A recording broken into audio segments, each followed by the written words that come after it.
नमस्कार दोस्तों, मैं दिनेश आप सभी का स्वागत करता हूं आपके अपने चैनल कथानक स्टोरी टेलर पर।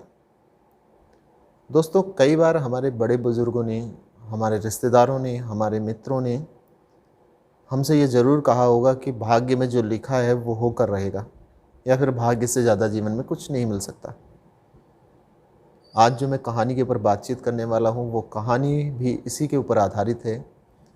इसी तरीके की कुछ घटनाओं का ज़िक्र है उस कहानी में।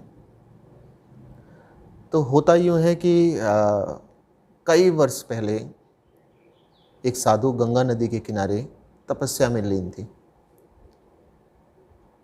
तभी अचानक से ऊपर से उड़ता हुआ एक बाज गुजरा और उसने साधु की गोद में एक छोटी सी चूहिया को डाल दिया।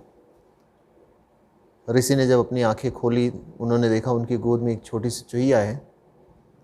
उन्होंने अपने मंत्रों का उपयोग करके उस छोटी सी चूहिया को एक बच्ची के रूप में परिवर्तित कर दिया और वो लेकर उस बच्ची को अपने घर आए और अपनी पत्नी को जो घटना घटित हुई थी उसके बारे में उन्हें बताया। और पत्नी से कहा, क्यों ना हम इस बच्ची का लालन पालन हम ही लोग करें, इसको हम लोग गोद ले लेते हैं। पत्नी बहुत प्रसन्न हो गई। अब ऋषि और उसकी पत्नी दोनों ने मिलकर उस बच्ची का लालन पालन करना शुरू कर दिया। कई वर्ष बीत गए। अब वो छोटी सी बच्ची एक वयस्क के रूप में परिवर्तित हो चुकी थी।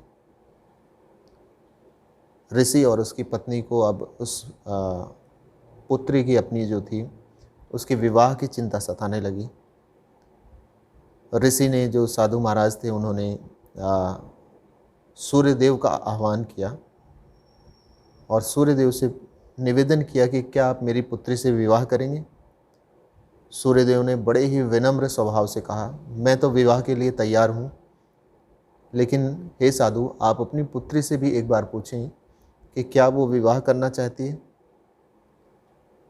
साधु ने अपनी पुत्री से पूछा। जो साधु की पुत्री थी उसने बहुत ही विनम्र रूप से अपने पिताजी को जवाब दिया, पिताश्री, सूर्यदेव तो बहुत ही ज़्यादा गर्म है, इनके साथ मैं कैसे रह पाऊँगी। मेरा जीवन निर्वाह इनके साथ नहीं हो सकता, सो मैं इनके साथ विवाह तो नहीं कर सकती हूँ। साधु ने सूर्यदेव से पूछा कि कोई उचित वर अगर आपकी नज़र में हो तो आप कृपया करके बताएं मेरी पुत्री के लिए। सूर्यदेव ने साधु जी से कहा कि आप ऐसा करिए, आप वरुण देव का आह्वान करिए, वो शीतल भी हैं और आपकी पुत्री की योग्य भी शायद होंगी। सूर्यदेव के जाने के उपरांत साधु ने वरुण देव का आह्वान किया। वरुण देव प्रकट हुए और साधु ने पुनः वही प्रश्न वरुण देव से किया कि क्या आप मेरी पुत्री से विवाह करना चाहते हैं। वरुण देव ने कहा, मैं तो विवाह करने के लिए तैयार हूँ, लेकिन एक बार आप अपनी पुत्री से भी तो पूछ लीजिए कि क्या वो मुझसे विवाह करना चाहती है। साधु ने अपनी पुत्री से पूछा और पुत्री ने बड़े ही विनम्र स्वभाव के साथ पुनः इस विवाह के लिए मना कर दिया। पुत्री ने कहा, एक तो ये बहुत सांवले हैं, दूसरा ये बहुत ही ठंडे हैं, तो इनके साथ मेरा जीवन निर्वाहन तो नहीं हो सकता, सो मैं इनके साथ विवाह नहीं कर सकती हूँ। साधु ने विनम्रता के साथ वरुण देव से पूछा कि आपकी नज़र में कोई योग्य वर है जो मेरी पुत्री की योग्य हो। वरुण देव ने कहा, आप इनका विवाह वायुदेव से क्यों नहीं करवा देते। वरुण देव के जाने के बाद साधु ने वायुदेव का आह्वान किया। वायुदेव प्रकट हुए और साधु ने बड़े विनम्रता से कहा कि आप मेरी पुत्री के साथ विवाह करेंगे।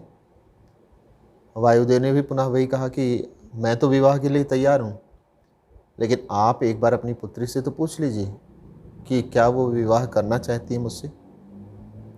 साधु ने पुनः अपनी पुत्री से पूछा।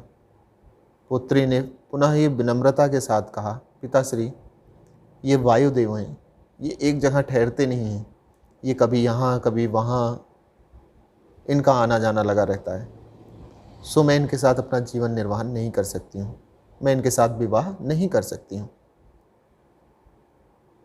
साधु ने वायुदेव से पूछा कि अगर आपकी नज़र में कोई योग्य वर हो जो मेरी पुत्री के लिए योग्य हो तो आप बताएं। वायुदेव ने कहा, आप पर्वतराज के पास जाइए। पर्वतराज बहुत ही मजबूत हैं और वो आपकी पुत्री के लिए योग्य होंगे। साधु ने पर्वतराज का आह्वान किया। पर्वतराज प्रकट हुए। साधु ने विनम्रता के साथ उनसे पूछा, हे पर्वतराज, क्या आप मेरी पुत्री से विवाह करना चाहते हैं? पर्वतराज ने कहा, मैं तो तैयार हूँ, लेकिन आप एक बार अपनी पुत्री से तो पूछिए, वो विवाह करना चाहती है कि नहीं करना चाहती। साधु ने पुनः अपनी पुत्री से पूछा कि क्या तुम पर्वतराज के साथ विवाह करना चाहती हो? पुत्री ने बड़ी ही विनम्रता के साथ कहा, पिताश्री, पर्वतराज एक तो बहुत ही ज़्यादा सख्त हैं, दूसरा निर्जीव से महसूस होते हैं, सो मैं ऐसे किसी व्यक्ति के साथ अपना जीवन निर्वाह नहीं कर सकती हूँ जिसमें कोई जीवंतता ही ना हो। साधु ने पर्वतराज से पूछा, हे पर्वतराज, क्या आपकी नज़र में कोई ऐसा योग्य वर है जिसके साथ मैं अपनी पुत्री का विवाह कर सकूं?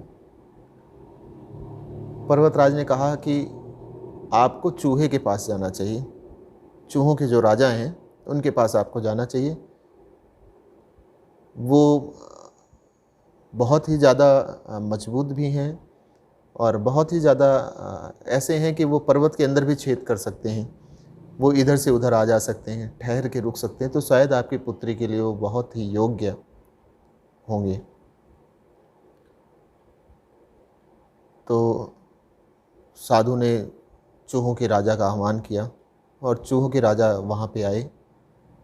पुत्री ने जैसे ही चूहों के राजा को देखा, पुत्री ने बोला, पिताश्री, पिताश्री, मेरे लिए योग्य वर यही है, मैं इनसे ही विवाह करूँगी। लेकिन समस्या एक और थी। चूहों के राजा तो चूहे थे और साधु ने जिस पुत्री से साधु ने जो विवाह के लिए प्रस्ताव रखा था, उन्होंने उसको एक लड़की के रूप में परिवर्तित कर दिया था। सो पुनः साधु ने अपनी पुत्री की खुशी के लिए उसको पुनः चूहिया के रूप में परिवर्तित कर दिया और चूहे और चूहिया दोनों का विवाह संपन्न हुआ। आप देखेंगे इस पूरी कहानी में जो कथानक और घटनाएं घटित हुई हैं, वो अपने आप में कहीं ना कहीं ये दर्शाती हैं कि जो विधि का विधान है वो शायद घटित होता हुआ हमें दिखता है। तो दोस्तों, तब तक के लिए अपने साथी दिनेश को अनुमति दीजिए। अगली बार एक नई कहानी के साथ आप लोगों के बीच उपस्थित होऊंगा और फिर बातचीत करेंगे एक नई कहानी पे। धन्यवाद।